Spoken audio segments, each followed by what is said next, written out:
Yeah, alrighty. I know it's been a while since I did last update on anything I've done, so I got a quick update on the 77 Datsun.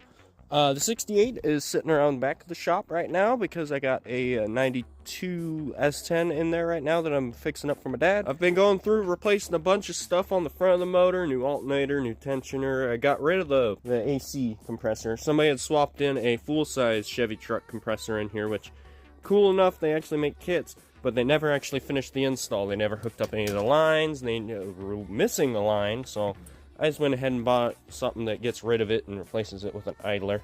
It has a really bad wheel bearing on this side. We got the engine running, went through it, had some ice problems, so we gotta fix some wiring.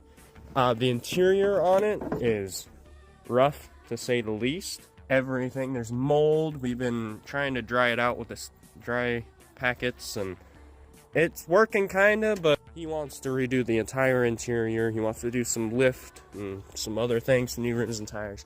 He just wants a nice truck that he can be proud of. Once this thing is at least running and driving, I can get my truck back in the shop, so I had to pull it out for this thing. I'll have the whole shop now, not just this half, because the other Datsun's out. This thing, just recently last night, finished putting it back together.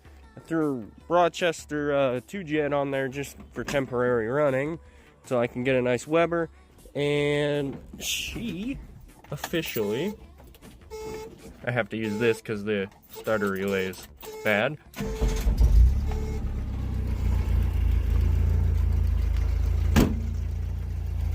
She fires right up. She runs all right. I don't have a belt, so I'm just using a piece of rope right now to keep the water pump spinning, at least get some coolant flowing around in there. Getting ready to go get some wood for it, hopefully within the next couple of days, so I can start building the flatbed for it. But yeah, she runs good. And, yeah.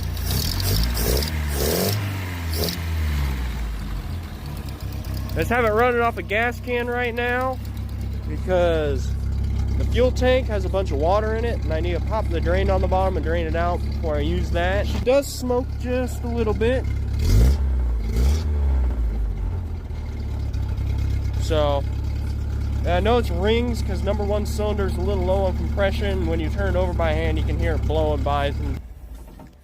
She's a runner. She runs and drives again. I already drove it around a little bit today to make sure that it's gonna actually run continuously and not blow a head gasket the second she gets up to operating temp. I fixed a couple of leaks, replaced a couple of small coolant lines, but within the next month or so I should be able to be driving this thing around. I do know that it looks like crap. I don't really care. I'm eventually gonna bring the whole thing down to bare metal, do a fighter plane like a bomber plane, the little face that they do on them like a shark.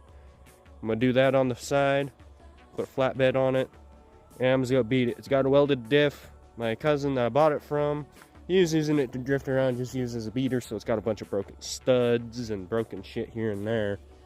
So I'm not gonna feel bad bouncing it off of things, sliding it around on the road. But yeah, she runs and drives. I got a new battery for it, and yeah. But yeah, so that's what I've been up to. I thank you guys for checking me out. I'll see you guys in the next one. Hopefully it'll be a lot sooner than this one was between the last.